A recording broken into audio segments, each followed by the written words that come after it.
Fala galera, beleza? Vamos voltando para mais um bloco aí dos nossos tipos de empregados, né? E contratos de trabalho também específicos. Vamos falar agora sobre teletrabalho, ou o famoso aí home office, que finalmente foi regulamentado pela CLT através da reforma trabalhista, pela Lei 13.467, lá pela dicção a partir do artigo 75B da CLT. Gente, seguinte, por que eu disse que finalmente foi regulamentado? Pelo seguinte, tudo que não é regulamentado, que não está disposto, que não está positivado em lei, abre uma margem para uma ampla discussão, né? Tanto empregados e empregadores, e abre margem para uma arbitrariedade também das empresas ante os empregados. Que vai dizer, não tem nada impedindo, por que você não vai fazer home office, ou pode explorar indevidamente aquele empregado. Nesse ponto aqui, tivemos algumas alterações interessantes, boas, que eu acho que protegem aí o empregado. Vamos ver? Vamos lá. Primeira coisa que você tem que saber, tá? Regra geral, os trabalhadores em home office foram dispostos lá no artigo 62, inciso 3 da CLT. Esse artigo, famoso artigo 62 da CLT, ele trata do quê?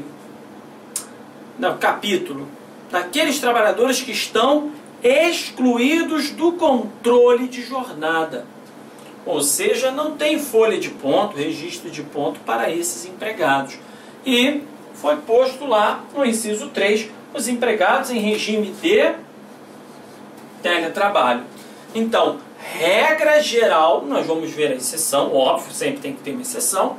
Os trabalhadores que estão em home office, em teletrabalho, estão excluídos do controle de jornada. Beleza? Agora vamos passar aí os artigos da CLT. Artigo 75B. Considera-se teletrabalho a prestação de serviços preponderantemente fora das dependências do empregador. Para que, presta atenção nessa palavra, preponderantemente, ela não é exclusivamente, e sim preponderantemente. Em prova, todas as provas que têm caído este tema têm uma coisa em comum. O seu examinador está trocando a palavra preponderantemente por exclusivamente. E aí as pessoas passam rápido e erram. Então, presta atenção nisso aqui. Não é exclusivamente, e sim preponderantemente. Fora das dependências do empregador, como a utilização de tecnologias de informação e de comunicação que, por sua natureza, não se constituam como trabalho externo. Parágrafo único, preste atenção também porque ele vem caindo. O comparecimento às dependências do empregador para a realização de atividades específicas que exijam a presença do empregado no estabelecimento não descaracteriza o regime de home office, de teletrabalho. Ou seja, você pode estar lá trabalhando, mas uma vez por semana você pode ir lá fazer uma reunião, por que não? Só é esse motivo de você se deslocar à empresa para fazer uma reunião, para fazer lá um diretor com o presidente, o diretor da empresa, que essas empresas adoram inventar nome, né? Mas para o direito de trabalho, às vezes, que vale, a gente vai ver a perfeição técnica, produtividade, enfim, isso é outra discussão. Ele comparecer de vez em quando para fazer uma reunião e etc., não tem problema nenhum, não vai descaracterizar o regime de teletrabalho dele, tá ok? Isso é importante e também vem caindo em prova. Vamos lá. Artigo 75C. A prestação de serviços na modalidade de teletrabalho deverá constar expressamente do contrato individual de trabalho que especificará as atividades que serão realizadas pelo empregado, tá? Ou seja, isso aqui tem uma coisa, o contrato tem que ser o quê? escrito. Se o seu contrato de trabalho for verbal e houver essa mudança do presencial para o teletrabalho, isso terá que ser positivado, isso terá que passar a ser escrito.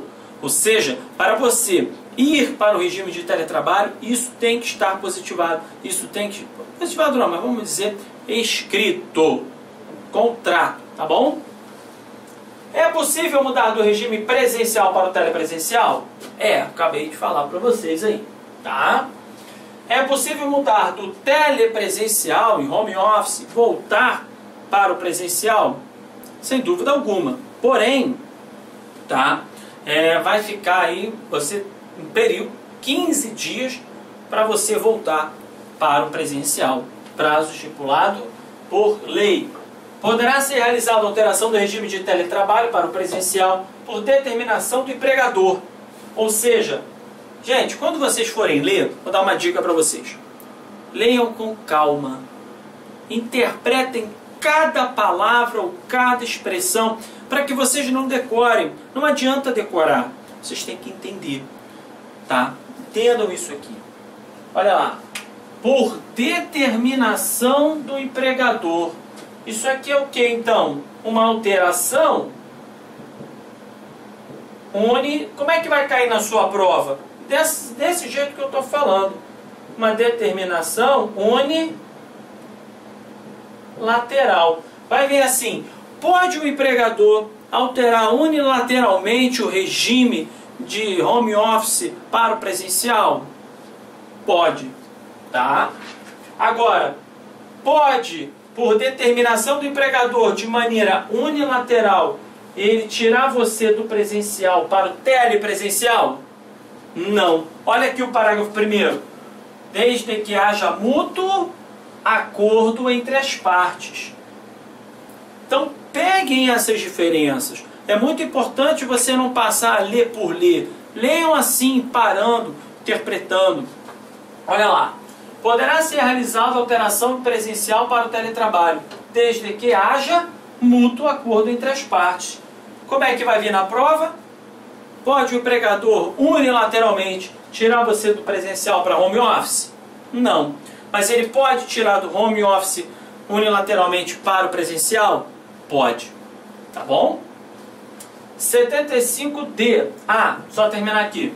Garantindo o prazo de transição mínimo de 15 dias, com o correspondente registro em aditivo contratual. Então, dessa determinação dele, que vira e fala assim, olha, não quero mais você em home office, vai voltar para o presencial.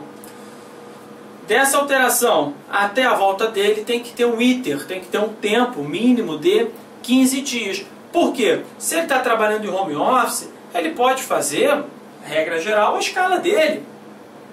Trabalhar quando ele quiser, fazer o que ele quiser. Acordo de manhã, vou para a praia, vou jogar bola, vou jogar tênis, vou para o clube. Eu só trabalho de 4, 6 horas da noite em diante, até as 5 da manhã. Pode, problema dele.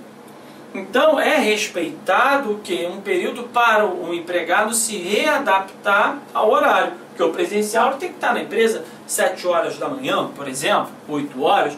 Então muda toda a rotina da pessoa, o organismo, a nossa parte fisiológica, então, para ele se readaptar. Então, a lei garante esse prazo de transição, tá bom? 75D. As disposições relativas à responsabilidade pela aquisição, manutenção ou fornecimento dos equipamentos tecnológicos e da infraestrutura necessária e adequada à prestação do trabalho remoto, bem como ao reembolso de despesas arcadas pelo empregado, serão previstas em contrato escrito. Mais uma vez, o que eu digo para vocês? Traduzindo esse artigo aqui, quer dizer o seguinte, ele quer dizer assim, você vai trabalhar em casa, mas aí você argumenta com o seu empregador a seguinte coisa: empregador, eu moro sozinho, um exemplo. Então, para eu estar em casa, eu vou gastar mais luz, eu vou precisar comprar mais coisas, minha despesa de alimentação vai aumentar, porque eu almoço fora. Sim, são exemplos, tá? Então, eu não tenho como essa atividade que eu faço aqui porque os computadores daqui são bons, eu não tenho computador em casa, a minha internet é uma porcaria em casa. E essas coisas, esses detalhes, vocês terão que pactuar em um contrato escrito. Não é verbal, é escrito. Para quê? Para que as partes tenham segurança jurídica. O grande problema do nosso Brasil é que todo mundo quer segurança, mas ninguém faz para ter essa segurança. A lei prevê um contrato escrito, mas as pessoas fazem o quê? Ah não, beleza, fica assim que está tranquilo. É tudo muito bom, tudo muito bem, enquanto está tudo muito bom. Quando não está, isso não tem segurança jurídica para nenhuma das partes. Tá me entendendo? Então pactuem, façam isso por escrito, tá?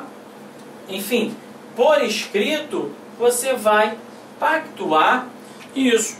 Pode chegar, ó, o empregador vai dar aí R$500, R$1.000 a mais para a empregada, para um reembolso. A lei não fala em reembolso? Olha lá, reembolso de despesas arcadas pelo empregado.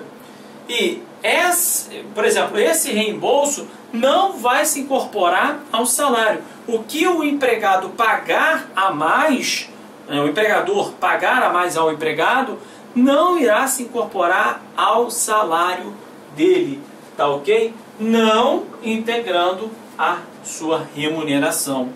O que é a integração? Você recebe R$1.000 fixo, aí você recebe aí de reembolso R$1.000. Se integrasse, passaria o quê?